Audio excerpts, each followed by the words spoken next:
జీవం కలిగింది ఏదైనా, పుట్టింది ఏదైనా పెరగాలి, జీవం కలిగింది ఏదైనా వ్యాప్తి చెందాలి. మనలో ఉన్న సెల్స్ అయినా కూడా, మన బాడీ అంతా కణాలు ఉంటాయి. ఈ సెల్స్ అయినా ఒక 4 నిమిషాల తర్వాత చచ్చిపోయే ముందు ఇంకో 2 సెల్స్ ని తయారు చేసి చచ్చిపోతుంది.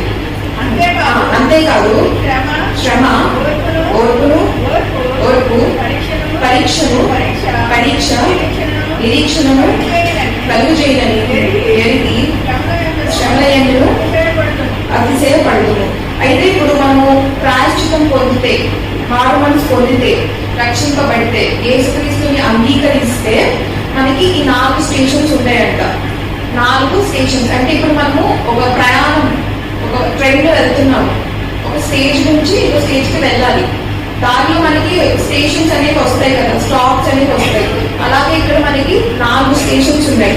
ఏంటంటే మొదటిది శ్రమ, రెండవది ఓర్పు, మూడవది పరీక్ష, నాలుగవది నిరీక్షణ. అయితే ఈ ప్రయాణం ఏంటి? విశ్వాసం నుండి నిరీక్షణకు, విశ్వాసం నుండి నిరీక్షణ వరకు వెళ్ళడానికి మనం మధ్యలో ఏమేమి దాటాల్సి వస్తుందో అనేది ఈ స్టేషన్స్ అనేది మనకి తెలుస్తుంది. అయితే మనం ఫస్ట్ స్టేషన్స్ రావాలంటే మనం ఒక ప్లేస్ నుండి స్టార్ట్ అవ్వాలి కదా. ఆ ఫస్ట్ ప్లేస్ అనేది ప్రాయశ్చిత్తం.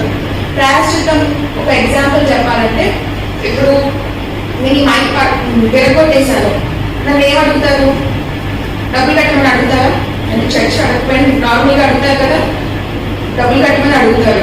అంటే ఇప్పుడు నేను కట్టలేని స్థితిలో ఉన్నాను, నన్ను నా మీద జాలిపడి ఎవరన్నా ఒకళ్ళు వచ్చి కట్టారు అంటే ఇప్పుడు నా లెక్క వాళ్ళు తీర్చేశారు కదా. అంటే నేను పాపం చేశాను, నేను ప్రాయశ్చిత్తం పొందాలి, నేను పొందలేని స్థితిలో ఉన్నాను కాబట్టి ప్రభు వచ్చి నా ప్లేస్ లో ఆయన శిక్ష పొందాడు, ఆయన ప్రాయశ్చిత్తం చెల్లించేశాడు. సో ఈ ఫస్ట్ ప్లేస్ నుండి ప్రాయశ్చిత్తం చెల్లించేశాడు కాబట్టి నెక్స్ట్ మనం ఎక్కడికి వెళ్ళాలి? నెక్స్ట్ స్టేజెస్ ఏంటి?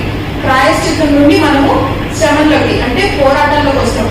అదేంటి ప్రభు ఇప్పుడే మనం మారుమనసు పొందని అప్పుడే పోరాటాలు ఏంటి, ఇదే తగ్గలేమో అని మనం అనుకోవచ్చు.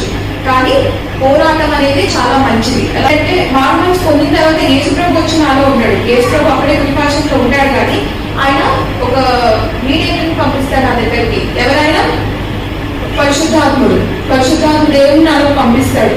పరిశుద్ధాత్మ దేవుని నాలో పంపించినప్పుడు నేను ఏదన్నా నాకు పాపకు ఆలోచన నాకు వచ్చింది అనుకోండి, నాకు ఒక తలంపు వస్తుంది, చెయ్యాలా వద్దా. ఇదే మనకి మారు మనసు. ఇంతకు ముందు మనం చెయ్యాలా వద్దా అని అనుకునే వాళ్ళం కాదు. ఏదో తలంపు వస్తే చేసేసేవాళ్ళం మారు మనసు పొందక ముందు.